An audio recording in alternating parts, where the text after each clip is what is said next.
Em uma das cenas mais famosas do filme, talvez uma das mais famosas da história do cinema, o Tyler olha pro protagonista e ele fala assim, ó: as coisas que você possui acabam te possuindo. E o Clube da Luta não foi um grande sucesso de bilheteria na época, a crítica ficou meio dividida, mas o tempo foi passando e aquela mensagem de que a obsessão por dinheiro e por consumo tá corroendo a vida das pessoas foi ficando cada vez mais atual, né? E hoje, quase 30 anos depois, o Clube da Luta é um dos filmes mais citados do mundo quando o assunto é a relação entre o ser humano e o dinheiro. Obsessão por dinheiro não é só um problema moral, não é só uma fraqueza humana, é uma armadilha matemática que te deixa cada vez mais distante de realmente ter dinheiro. Aqui é onde a coisa fica perversa de verdade, porque dentro desse sistema te ensinaram uma coisa, que dinheiro é o objetivo, que você precisa estudar para conseguir um bom emprego, que você precisa de um bom emprego para ganhar um bom salário, que você precisa de um bom salário para ter uma boa vida, e te ensinaram que a métrica do sucesso é um número que aparece na sua conta no fim do mês. Te ensinaram a ser obcecado por dinheiro? Não. Acredite se quiser, é justamente essa programação que te deixa pobre. Pobreza prejudica a função cognitiva, e o que esses caras descobriram é uma das coisas mais perturbadoras do mundo. O simples fato de você estar pensando num problema financeiro deixa você tão prejudicado quanto se você tivesse virado à noite acordado, ou tão prejudicado quanto se tivesse bêbado. Agora pensa no que isso significa para a vida real. O brasileiro médio acorda preocupado com dinheiro. Ele vai pro trabalho preocupado com dinheiro, decide que vai comer pensando em dinheiro, decide se vai sair com a família pensando em dinheiro, e ele decide se vai pagar uma conta agora ou esperar para a próxima semana pensando em dinheiro. É como se o brasileiro estivesse vivendo o dia inteiro com o equivalente cognitivo de um bêbado. E ele vai tomar decisões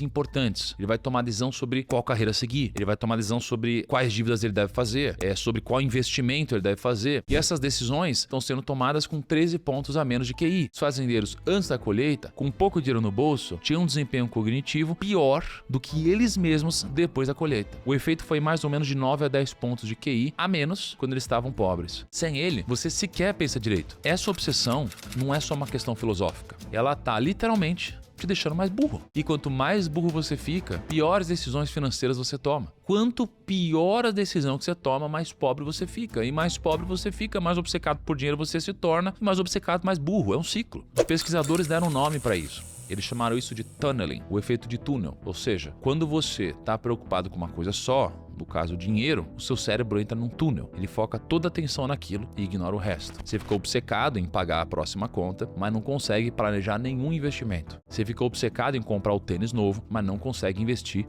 o pouco que sobra. Você ficou obcecado em conseguir um aumento de salário, mas não consegue construir uma segunda fonte de renda. O túnel te dá uma sensação de foco, mas é um foco falso, porque ele te impede de ver tudo o que está fora do túnel, que é justamente onde estão as oportunidades reais. Essa programação literalmente diminuiu a sua inteligência. Mas agora vem a segunda camada, e é nessa camada que a maioria das pessoas, mesmo as que já entenderam tudo isso, ainda falham. Sem entender, o cara que ganhou $1 milhão não era mais feliz do que o vizinho dele que não ganhou nada. E agora, quando perguntavam sobre o prazer nas atividades cotidianas, conversar com um amigo, comer o café da manhã, assistir televisão, os ganhadores da loteria tinham nota menor do que os normais. Eles deram 3,33 e os outros 3,82. Em outras palavras, os ganhadores de loteria estavam sim felizes com os $milhões na conta, mas eles tinham perdido na capacidade de sentir prazer nas coisas comuns da vida. O que era simples antes ficou banal demais. O que dava prazer antes virou tédio. Os pesquisadores chamaram isso de hedonic adaptation, adaptação hedônica. Quando você passa por um evento positivo extremo, dois processos acontecem dentro de você. Primeiro, o que eles chamaram de contraste, tudo que vem depois do evento parece menor. E segundo, o que eles chamaram de habituação. Você se acostuma com o novo padrão de vida. Os dois processos juntos fazem com que em alguns meses ou anos, o ganhador de loteria